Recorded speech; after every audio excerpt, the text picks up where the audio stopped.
Hello everyone, अस्सलाम वालेकुम। दानिशगाह से मोहम्मद मोहसिन आपकी खिदमत में हाजिर है। पिछले दिनों बहुत मसरूफियत की वजह से टाइम ना दे पाया अपने इस चैनल को, आप लोगों से मुखातिब ना हो पाया।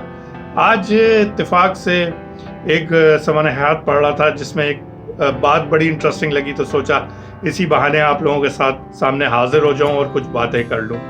हमारे मुल्क में एहसान दानिश एक नामी ग्रामी शख्सियत गुजरे हैं जिनका स्टार्ट तो सहाफ़ी के तौर पर हुआ था, बाद में फिर उन्होंने किताबें वगैरह भी लिखी और कुछ अदाकारी के जौहर भी दिखाए। एक बड़ी प्लेजेंट एंड पर्सनालिटी थी उनकी, जिसकी वजह से वो खुशगुफ्तार भी थे। वो अपनी किताब में लिखते हैं, जो पॉइंट मुझे आप लोगों से शेयर करना था, वो पॉइंट ये कि वो एक वक्त ऐसा था कि लाहौर में कायद-ए-आज़म कैप और शेरवानी और नीचे सफ़ेद पजामा पहन के चहलकदमी कर रहे थे। तो करबला गामे शाह के सामने से गुजरे। करबला गामे शाह लाजमी सी बात है, जो लाहौर में रहते हैं उनको पता होगा, एक मजहबी जगह है, एक अच्छी इबादत करने वालों के लिए पॉइंट है। अच्छा, वहाँ सामने ही एक मोची बैठा हुआ था। मोची बहुत बदहाल, बड़ा कस्मा पुरसी में ज़िंदगी गुजार रहा था।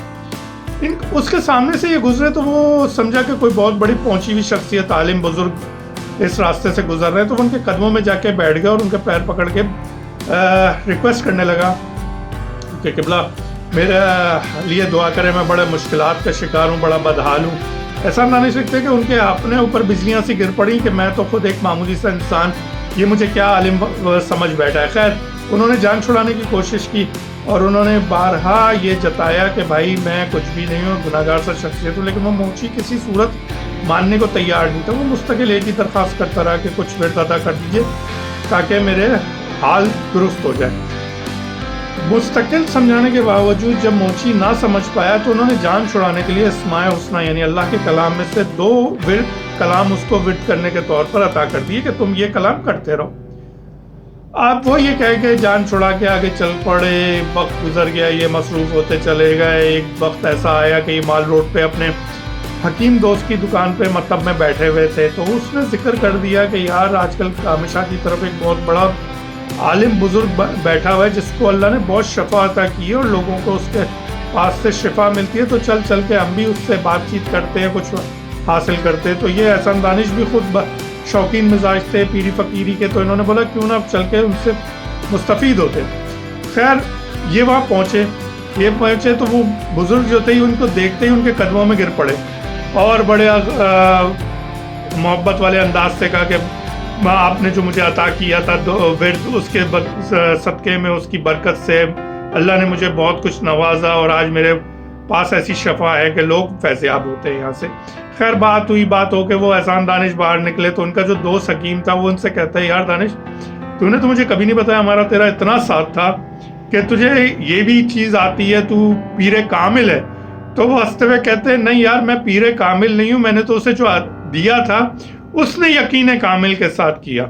मोरल ऑफ स्टोरी ये थी कि हम जो कुछ भी करें वो यकीन के साथ करें, एक बिलीव हो हम पे कि हम ये कर सकते हैं। अच्छा, मैं जब बच्चों में बैठता हूँ, अपने स्टूडेंट्स में या कहीं भी, तो मैं उनको ये कहता हूँ कि एक्सपीरियंस का कोई शॉर्टकट नहीं है, अचीवमेंट का कोई शॉर्टकट नहीं है, एक मुसलसल स्ट्रगल है जो आपको एक्सपीरियंस के बाद हासिल होती है।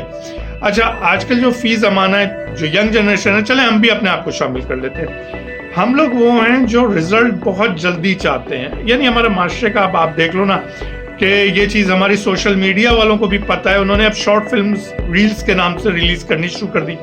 उन्हें पता है किसी के पास टाइम नहीं है, लोग आगे बढ़ा देते हैं, इसलिए उन्होंने 50-60 सेकंड में अपनी रील्स रिलीज़ किए ताकि व्यूअर्स उनके साथ रहें। तो मैं उनसे, बच्चों से यही कहता हूँ कि शॉर्टकट मत लाओ। इशफाक अहमद कोई दिनों रात में नहीं बन सकता, उसके लिए बहुत पढ़ना पड़ता है। कुदरतुल्लाह शाहाब की शाहबनामा पढ़े तो पता लगता है कि कितनी लाइफ स्ट्रगल थी। इस तरह जितने भी मशहूर शख्सियात गुजरी, अगर उनकी आप बायोग्राफी पढ़ेंगे तो अंदाज़ा होता है कि शॉर्टकट नहीं है, एक मुस्तकिल मुसलसल स्ट्रगल है जिसके बाद उन्होंने रिजल्ट अचीव किया। Same goes to us everywhere. जो जॉब करता है, जो बिजनेस करता है, जो कोई लिखता लिखाता भी, कोई भी सिलसिला है उसका, एक तो ये कि पैशन बनाए अपने शौक को, अपने किसी भी हैबिट को। اور لگ پڑ جائیں اس کی اچیومنٹ کے لیے. بہت سی اسٹرگلز، بہت سی ہرڈلز آئیں گی، لیکن آپ کو سیلف بلیف پہ رہنا ہے اور انشاءاللہ تعالیٰ آپ اپنے مقاصد میں کامیاب ہوں گے. پھر میں ریکویسٹ کرتا ہوں آپ سب لوگوں سے کہ شارٹ کٹ پہ مت جائیے گا. ہاں، کسی کو جلدی رزلٹ ملتا ہے، کسی کو دیر سے ملتا ہے، کسی کی لائف میں اسٹرگل ہے. وہ جیسے میں کہیں پڑھ بھی رہا تھا کہ جو KFC ہے اس کے جو بابا جی تھے وہ 50-60 سال کے بعد تو مشہور ہوئے تھے.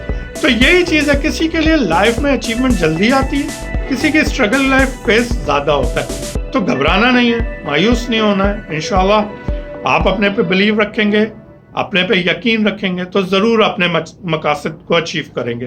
انہی باتوں، انہی گزارش کے ساتھ آپ سے اجازت چاہتا ہوں، اسی دعا کے ساتھ کہ جہاں رہیں اپنا خیال رکھیں، اپنے ساتھ چاہنے والوں کا خیال رکھیں اور لوگوں کے لیے پازیٹیوٹی پیدا کریں. اس وقت لوگوں میں پازیٹیوٹی ڈائیورٹ کرنا بہت ضروری ہے. اجازت دیجیے، پھر کسی نیکسٹ کانٹینٹ کے ساتھ، نیکسٹ بات کے ساتھ، نیکسٹ کوئی اچھی تحریر کے ساتھ آپ کی خدمت میں حاضر ہوں گا. ٹل دین، اللہ حافظ and take very good care of you.